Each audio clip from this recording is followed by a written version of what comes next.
Сәлеметсіздер ме?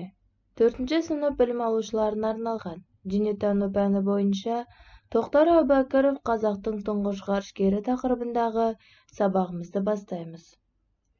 28-ші сабақ. Бүгінгі оқу мақсатымыз өмірбаяндық мәліметтерге сүйене отырып шығармашылық және еңбек салаларындағы көрнекті қайраткерлердің елімізге сіңірген еңбектері туралы мазмұндау. Мына тірек сөздерді бірге қайталайық. Ғарыш, ғарыш айлағы, дыбыстан жүйрік ұшақ.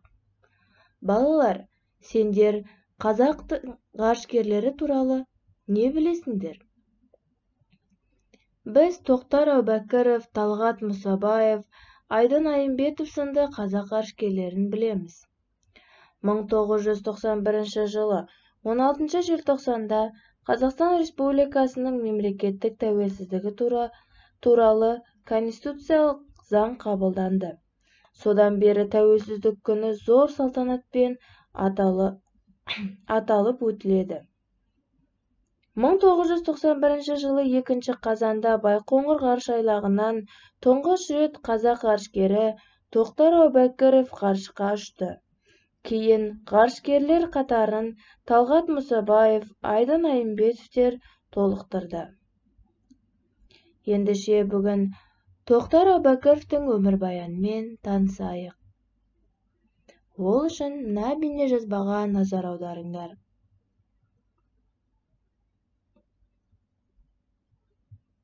Жас кезінен алдына қалайда ұшқыш болуды мақсат етіп қойған арманшыл жандардың бірі Тоқтар Әубәкіров 1946 жылы 27 шілдеде Қарағанды облысының 1 Май ауылында туған.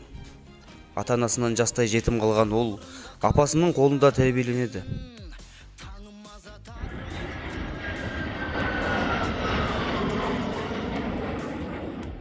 Тоқтар үшін өзі балалық шағын өткізген аяулы мекенін көк жүзінен көру арман болды. Балаң жігіт ең алдымен бос уақытында аэроклуб үйірмесіне қатысып, парашюттен секіруге әуестенді. Осылай асыл арман аясында жүріп ол орта мектепті бітірген соң Армавирдегі ұшқыштар училищесіне оқуға түсті. Тоқтар 50-ден астам жаңа ұшақтарды сынақтан өткізді. Осындай өміріне аса қауіпті сынақтарды жүзеге асырған үшін ержүрек жігітке Кеңес одағының батыры атағы берілді. Қазақ жігіті отан алдында жасаған ерлік әрекеттерін әлем жұртшылығы алдында дәлелдеуін осылай бастады. Ол қазақ еркіндігін ғарышқа өзімен алып ұшты. Тұңғыш қазақ ғарышкері болды. Өз қиялының капитаны атанды. Республикамыздағы Қызылорда облысының аумағында Байқоңыр ғарыш айлағы орналасқан.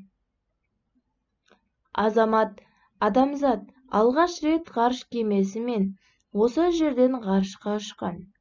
Жасанды жер серіктері де осы айлақтан ғарышқа көтерілген.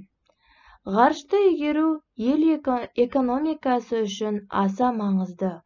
Ол Қазақстанның әлемдегі ғарыш державаларының қатарына қосылуына жол ашты.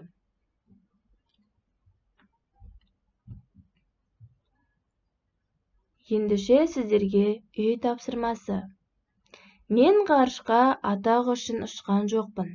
Менің халқым ғарышқа барып келген ұлым бар деп мақтанса екен дедім. Осы сезім маған жігер берді. Ғарыш кемесі бұйрық бойынша орнынан қозғалған сәтте мен халқым менің сен үшін бәріне дайынмын дедім. Осы эпизодтан Тоқтардың бойындағы қандай асыл қасиеттерді байқадың? Ғарышкерге тән қасиеттерді зерттеп жаз. Осы үй тапсырмасы бойынша кері байланыс жасаймыз. Осымен бүгінгі сабағымыз аяқталды. Сау болыңыздар.